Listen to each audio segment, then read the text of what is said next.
Welcome to Hannity. All right, buckle up. Tonight, major progress on multiple fronts in our quest for equal justice.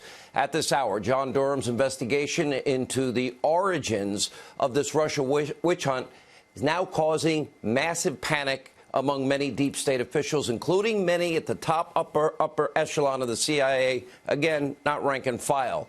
Remember last week, the New York Times reported Durham's investigation, quote, provoked anxiety in the ranks of the CIA. And according to the American Spectator tonight, many top officials, they are now running scared, and for good reason. 2016, an international effort to spy on the Trump campaign, the Trump transition team, and yes, the Trump presidency.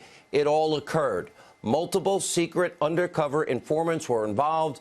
All told, at least 3, possibly more, Trump associates were actively spied on abroad in what was an unprecedented effort to surveil on a political campaign. That means there is tonight in America the strong possibility that in 2016, what would be illegal intelligence gathering against American citizens and an American campaign was actually subcontracted out to allied countries to purposely circumvent U.S. law, constitutional civil liberties, have them do the dirty work and pass it on to our guys as if that would be legal. So what did these top CIA officials, not rank and file, at the top, what did they know? When did they know it? Because at the very same time, Christopher Steele, Hillary Clinton's bought and paid for dirty Russian dossier with Russian lies, misinformation, propaganda, was allegedly being pushed by then CIA director, the guy by the name of John Brennan.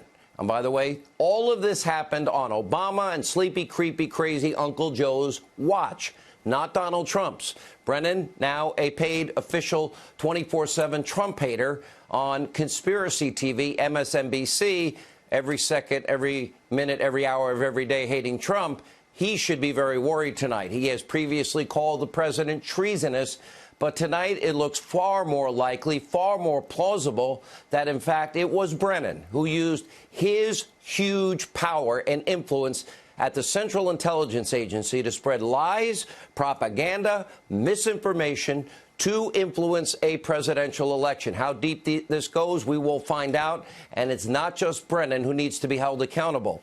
This culture of corruption among these high-ranking officials that still are serving in our government appears to be alive and well. According to the Times, quote, senior agency officials have questioned why the CIA's analytical work should be subjected to a federal prosecutor's scrutiny. By the way, to the credit of the CIA director now, Gina Haspel, she said she will fully cooperate, and everybody in her agency will fully cooperate.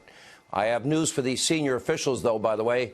Nobody in this country is above the law. Nobody.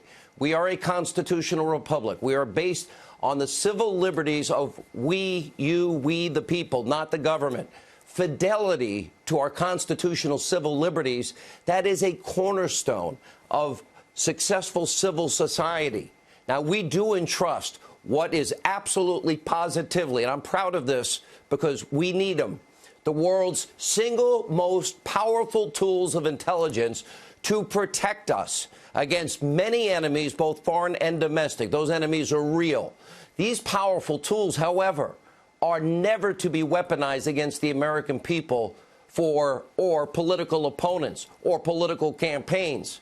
And mark my words, we will get to the bottom of this. John Durham will uncover the truth. We will get the equal justice that we, the American people, deserve. It is a sad chapter that some people would abuse their power to this level. Because when it comes to spying, you can destroy anybody in the country.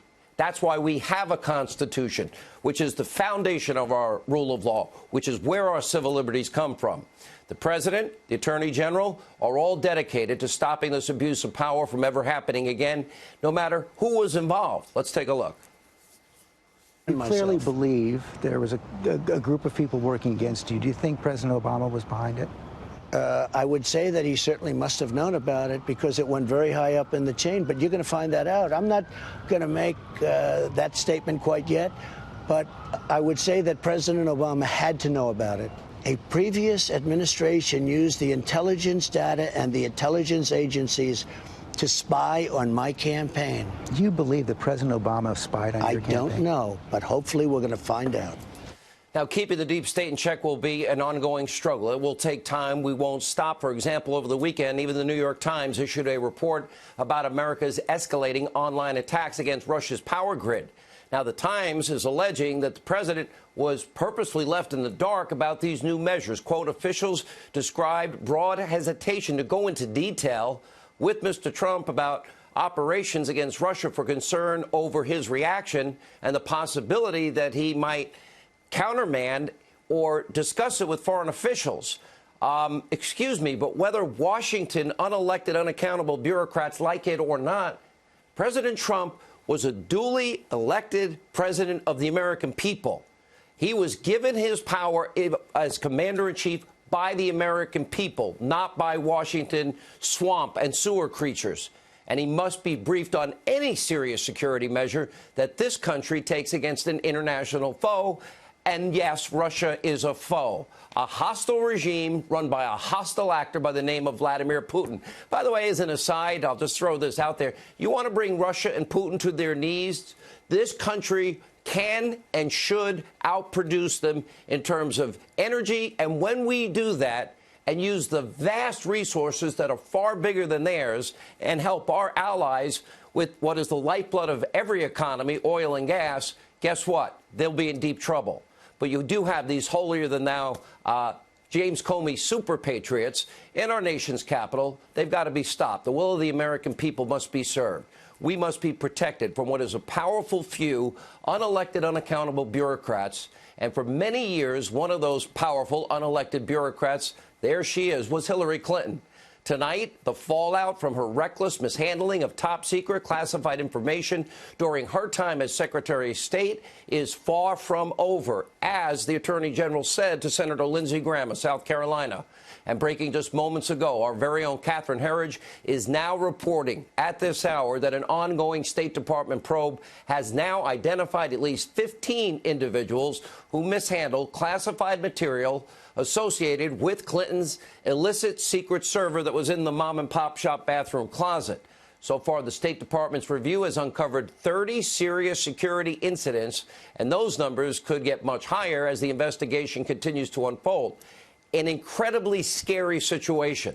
Without a doubt, Hillary Clinton put state secrets, yes, lives, methods, sources in jeopardy, and she didn't act alone. She broke the law. It's clear. 18 U.S.C. 793, and then she tried to cover it up. You know the story, why she wiped clean the hard drives, bleach bit, hammers, SIM cards. And by the way, now we have at least 15 other individuals who have been implicated in what is Clinton's gross misconduct. All must be held accountable.